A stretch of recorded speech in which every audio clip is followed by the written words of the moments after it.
Bonjour à tous et bienvenue sur ma chaîne YouTube. Aujourd'hui, nous allons parler non pas de la guerre en Ukraine, l'Occident-Russie ou la guerre Ukraine-Occident comme l'autre fois.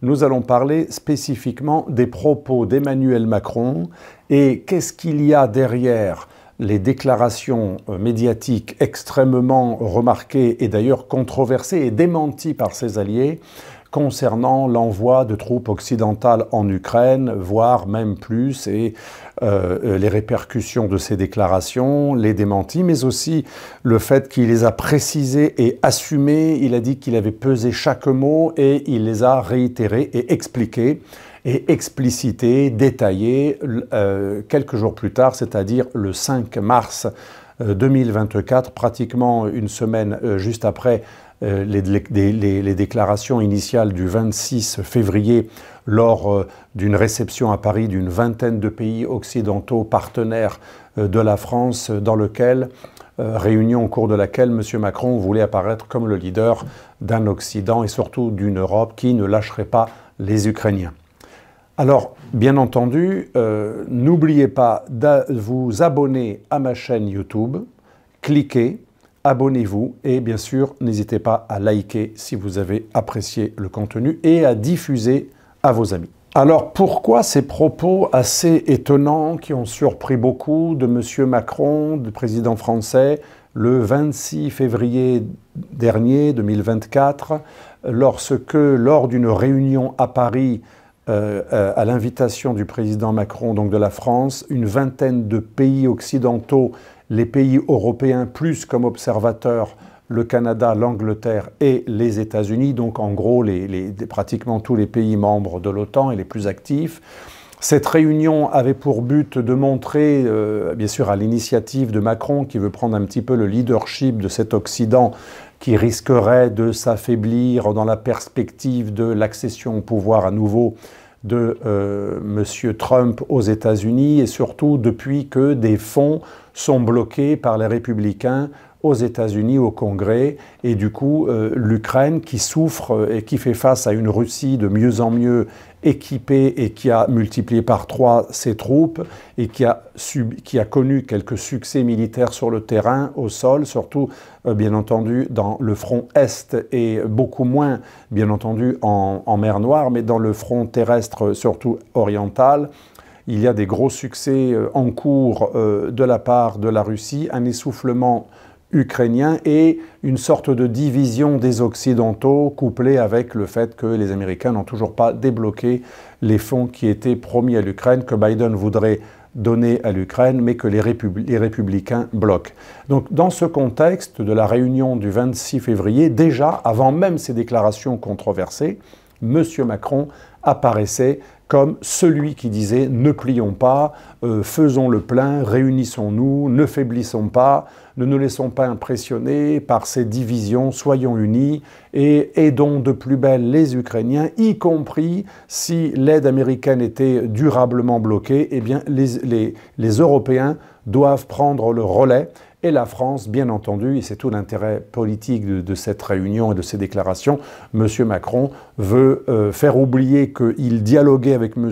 Poutine. Il avait reçu M. Poutine après l'invasion de la Crimée. Ça avait été assez controversé. C'était la logique gaullienne de la France non alignée. Il y avait une certaine continuité depuis Jacques Chirac dans cette politique. Et ensuite, les néoconservateurs, en gros, les adeptes des néoconservateurs américains et ces relais en France et en Europe que sont les gens un petit peu comme Bruno Tertrais et autres, eh bien l'opinion aussi et la zelenskisation des esprits, si vous voulez, j'appelle par la zelenskisation des esprits, sans aucun mépris d'ailleurs pour les Ukrainiens ou pour leur président très courageux, j'appelle la zelenskisation des esprits le fait que les dirigeants occidentaux voient comme un couloir aérien communicationnel, une opportunité démagogique, électorale, communicationnelle, l'idée de toujours avoir l'air plus pro-ukrainien que le voisin. Et c'est dans cette perspective qu'à la suite de cette réunion du 26 février, M. Macron a tenu des propos étonnants où il parlait de ne rien exclure, que certes il n'y avait pas de consensus, mais il ne fallait rien exclure, y compris ne pas exclure l'envoi de troupes occidentales en Ukraine. Et il précisait, et c'est pour ça que je pense qu'il a raison lorsqu'il dit que ses propos étaient pesés et tout à fait mesurés, qu'il l'a fait en connaissance de cause et pas en improvisant, en se laissant aller par l'émotion. Il dit l'envoi de forces occidentales en Ukraine, assumé, avoué et officiel. C'est très intéressant. Il veut dire par là que c'est déjà le cas. Et effectivement, il y a des troupes occidentales en Ukraine depuis, en fait, 2014-2015 et surtout depuis 2016. Il y a des troupes occidentales, certes sans leur costume, qui entraînent l'armée ukrainienne déjà avant même l'invasion de l'Ukraine, juste après l'annexion de la Crimée. Depuis les années, juste au lendemain de 2014, annexion de la Crimée, il y a déjà des envois de militaires et de spécialistes de l'armement anglais, américains. Puis à partir de 2016, beaucoup de Canadiens vont prendre en main ces opérations d'entraînement de l'armée ukrainienne. Et par la suite, ça va ne faire qu'augmenter. Et le chef d'état-major de l'armée américaine en 2015, comme le rappelle le grand stratège américain George Friedman, qui a fait une vidéo d'ailleurs très intéressante où il raconte tout cela pour nos auditeurs. Hein. Ça s'appelle « C'est cynique, c'est immoral, mais ça marche ». Et George Friedman, le stratège américain qui conseille la CIA et le Pentagone, le nouveau Brzezinski, sauf qu'il est beaucoup plus actuel, George Friedman, patron de Stratfor, déjà en 2015, se vantait. Il se félicitait dans une vidéo que vous pouvez retrouver, dont je viens de donner le titre, « C'est immoral, c'est cynique, mais ça marche ». Il dit que le chef d'état-major de l'armée américaine a été envoyé en 2015 auprès des troupes ukrainiennes pour décorer les officiers ukrainiens de décorations normalement réservées à l'armée américaine. Et George Friedman dit « Tout cela s'est fait en dehors de l'OTAN pour montrer au reste du monde, aux Russes notamment, et surtout aux Russes, que l'armée américaine aide officiellement les Ukrainiens et qu'elle considère l'armée ukrainienne comme une armée américaine, puisque des décorations sont données à des Ukrainiens qui, normalement, sont réservées aux troupes, aux soldats de l'armée américaine. Donc, vous voyez, ce n'est pas nouveau. Ensuite, à partir de 24 février 2022, bien évidemment, l'aide augmente et forcément, quand on envoie des missiles, des canons, des munitions, des blindés, des véhicules en tout genre, mais surtout des missiles, des canons et des obus et des systèmes de guidage, forcément, et des blindés, il est nécessaire d'envoyer aussi des techniciens, et les techniciens sont des militaires, pas que, mais beaucoup sont des militaires, et il y a aussi des troupes qui entraînent à partir de la Pologne, de l'Angleterre ou d'autres pays européens. Il y a des troupes qui entraînent, mais il y a aussi des troupes sur place qui vont entraîner non officiellement sur place les Ukrainiens. Donc Macron voulait dire par là, nous allons tout simplement officialiser ce qui est déjà le cas pour envoyer un signe que nous ne sommes pas lâches, que nous prenons le relais des Américains si jamais les Américains faiblissent ou si Trump arrive au pouvoir, et nous allons assumer ce qui est déjà le cas. Alors vous me direz, pourquoi pas, c'est de la non-hypocrisie. Sauf que l'envoi de troupes officielles change tout et fait monter d'un cran la tension Russie-Occident, avec la possibilité pour les Russes, cette fois-ci, d'exercer des représailles beaucoup plus lourdes contre des intérêts occidentaux et notamment français, puisque les Français envoient beaucoup moins d'armes que les Allemands, mais des armes très efficaces, notamment les Français et les Anglais, qui coopèrent au niveau industriel, envoient des missiles Scalp français et des missiles Storm Shadow franco-anglais. Et donc peut-être qu'on en voit peu, mais on envoie des missiles et des systèmes d'armement extrêmement préjudiciables pour les Russes sur le terrain d'opération.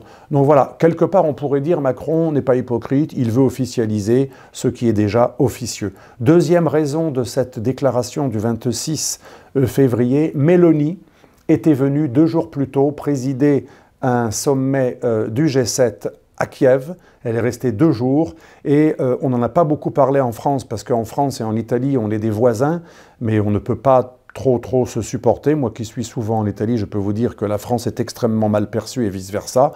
C'est étonnant parce que c'est les pays les plus proches entre eux à l'intérieur des pays latins, des pays européens. Mais la visite de Mélanie à Kiev a été très médiatisée aux États-Unis, en Allemagne, dans toute l'Europe, mais pas en France. On a voulu minimiser le fait que Mélanie, qui présidait le G7 et qui était venue apporter un soutien politique total aux Ukrainiens, elle était en train en quelque sorte de voler la vedette à la France, comme elle le fait en Afrique, où l'Afrique perd beaucoup de positions et où le plan Mattei de Madame Meloni est en train de séduire notamment les Algériens, qui ont beaucoup fait évoluer vers l'Italie des contrats qu'ils avaient jadis avec la France. Et Madame Meloni, dans son plan Mattei de rapport gagnant-gagnant, est en train de marcher sur les plates-bandes de la France en Afrique. Et à Kiev, Madame Meloni avait en quelque sorte déclassé les Français qui apparaissaient presque comme des collabos des Russes parce que Macron avait gardé cette image de celui qui ne voulait pas humilier la Russie. Et tout le monde sait que l'Allemagne donnait à peu près 10 fois plus de matériel et d'aide à l'Ukraine que la France. Donc dans ce contexte de double rivalité avec Madame Meloni, ce qui serait la France, qui a une vision quand même assez supérieure vis-à-vis de l'Italie, qu'elle voit comme son second, un peu comme l'Espagne voit le Portugal, la France, doublée sur sa zelenskisation, doublée sur sa droite ukrainienne par l'Italie, quelle honte, c'était insupportable. Il fallait réparer tout ça, et c'est arrivé 2 jours après la visite de Madame Meloni à Kiev. Mais aussi, il y a une double rivalité, celle aussi avec l'Allemagne. L'Allemagne qui donne beaucoup plus d'armes et d'aide en tout genre à l'Ukraine que la France, mais dont on parle moins. Et c'est l'autre raison de ces déclarations de M. Macron, faire oublier que la France donne beaucoup moins dans l'effort de guerre envers l'Ukraine. La France consacre beaucoup moins d'argent et d'envoi de matériel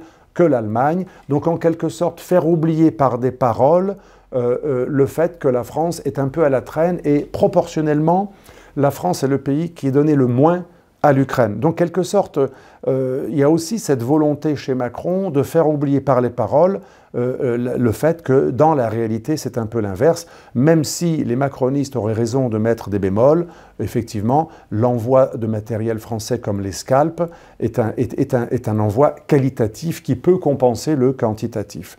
Autre raison, le problème des agriculteurs, par une déclaration extérieure internationale de politique étrangère très régalienne, revêtir le chef de guerre, l'homme courageux, pour redorer son blason et faire oublier un problème interne très difficile pour Macron d'un point de vue de la communication, où au Salon de l'Agriculture, on en a parlé pendant plusieurs jours, on a bien vu une huée, un désamour et des critiques extrêmement radicales des milieux agricoles, des paysans qui manifestaient contre la politique non seulement de Bruxelles, mais aussi de Macron, accusé d'avoir été l'homme des multinationales et des accords de libre-échange défavorables aux paysans français. Donc il y avait aussi une histoire de diversion. Et enfin, le discours de M. Macron à Prague, le 5 mars, donc une semaine après cette fameuse déclaration sur la nécessité d'envoyer des troupes, ne pas exclure l'envoi de troupes